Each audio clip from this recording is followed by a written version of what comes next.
Hey friends, we have another promising IPO starting 13 December. It is the IPO of Medplus, which is the second largest pharmacy retailer in India. So as usual, we'll first cover the business model of the company, its promoter details, key strength and competitors, future growth and financials. Then we'll look at the IPO details along with valuations. Then we would conclude if it is worth applying for the IPO or not. By the way, there are a lot of IPOs coming up and I only analyze the business of companies that are looking really good and have bright growth prospect and can generate multi-bagger returns in the future. My goal is to help you understand the business of the company so that you can make an informed investment decision rather than investing simply on the basis of grey market premium. Of course, it is also very important to buy at the right price. If you want to learn more about money management, you can explore my online course. Alright, let's get started. Established in 2006, Medplus is the second largest pharmacy retailer in India in terms of revenue from operation in FY21 as well as in terms of number of stores as of March 2021. It is only after Apollo Pharmacy, which is the largest pharmacy retailer in India. Medplus offers a wide range of products including your pharmaceutical and wellness products like your medicine, vitamin, medical devices and test kit, and second is fast-moving consumer goods such as your home and personal care products like toiletry, baby care products, soap, detergent, sanitizer, and so on. Within 15 years of operations, the company has grown from initial few stores in Hyderabad to currently at 2,000 plus stores across southern India, including states like Tamil Nadu, Andhra Pradesh, Telangana, Karnataka, Odisha, West Bengal, and Maharashtra. Just to give you an idea, it had 635 stores in 2010. And as of September 21, it has 2,326 stores. So the company is adding hundreds of branches every year.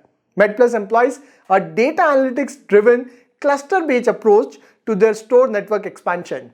For example, they select a center or hub of their warehouse like Bangalore and then they expand in the nearby region. Likewise, they have now expanded to the entire southern region. This basically helps them in supply chain efficiency, inventory management, and cost optimization. If you look at its store level operating EBITDA margin for mature stores, which means a store that operates for more than 3 years, then it is around 11%. Its store level operating ROCE for mature stores for FY21 was over 60%. So a very profitable business. Please note that Medplus is the first pharmacy retailer in India to offer an omni-channel platform. That is, their customers could either visit their stores or access their offerings online through their website and mobile apps. Their supply chain is supported by an algorithm-driven automated replenishment and stock picking system that is driven by a real-time inventory analytics platform.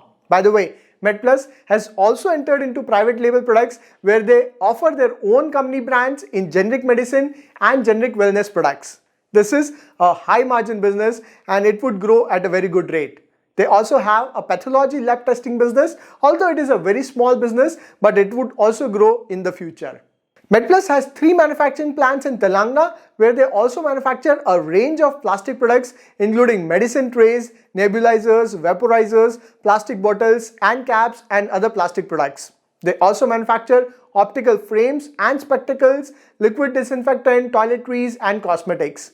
It has 2 websites with name medplussmart.com and medpluslens.com. So Medplus was founded in 2006 by Gandagi Madhukar Reddy, who is the MD and CEO of the company, with the vision to set up a trusted pharmacy retail brand that offers genuine medicine and deliver better value to the customer by reducing the inefficiencies in the supply chain using technology. Mr. Reddy is a physician with an MBA from University of Pennsylvania Wharton School. If you look at the key strength, I think Medplus has 2 key strengths that gives them a thick economic moat to its business. So first strength is its low cost pricing. It gives up to 20% discount on the medicine, which is one of the best in the industry. It is due to its operational excellence with inventory optimization and supply chain management. Then second strength is that it delivers the medicine within 2 hours of purchase in select cities like Hyderabad, Bangalore, Chennai, Kolkata and few other cities. Medplus has major competition from Apollo Pharmacy, Wellness Forever, API Holdings, Tata 1mg and NetMeds. Although Medplus has much higher operating margin than Apollo Pharmacy. In the future, one of the biggest growth driver in pharma retail business would be the shift from unorganized segment to organized segment.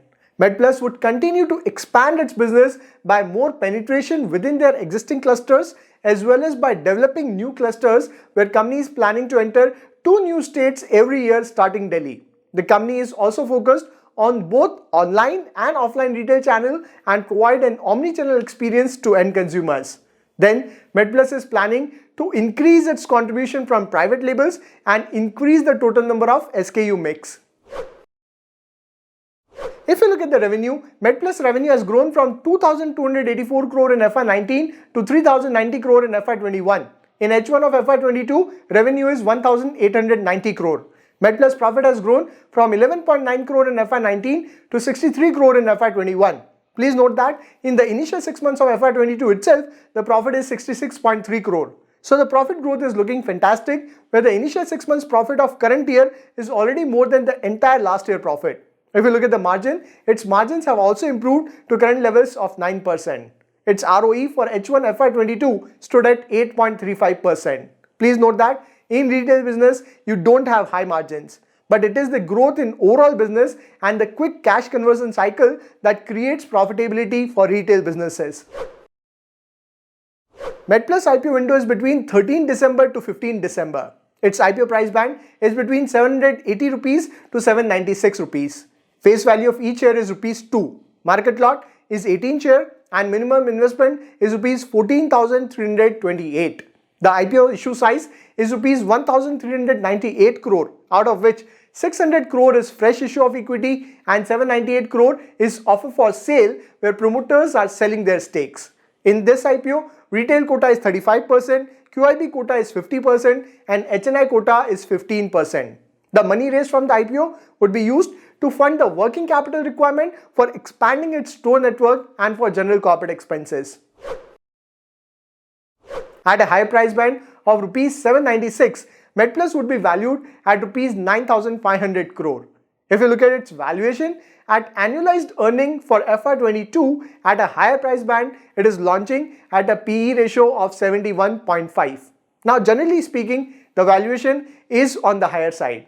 It seems company has already discounted the future earnings in the current valuation and priced it aggressively. Although this IPO has received a decent response so far in the grey market and is currently commanding a premium of around 35%. Had the IPO been priced at a better valuation, the response would have been brilliant. Overall, if we conclude, Medplus is in the business of retail pharmacy and it is the second largest retail pharmacy chain in India. Company offers pharma and wellness product along with FMCG goods. Company also has its own private labels and also manufacture products like medical trays, nebulizers, plastic bottles, optical frames, etc. Company provides omni-channel experience with both online and offline channels. Its biggest strength is low-cost medicine at discounted price and delivery within 2 hours. It has a strong promoter base. Finally, company is looking solid and growing at a very good rate. As far as future growth is concerned, future is very bright as the trend for unorganized to organized market would continue to grow.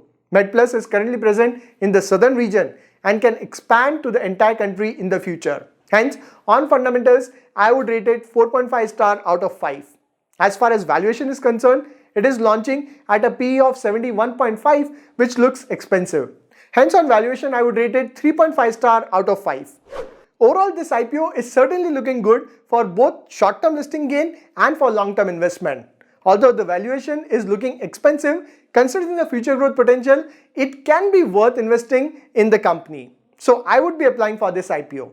What is your take on this IPO? Will you apply or avoid? Let me know in the comments. I will see you in next video. Till then, take care.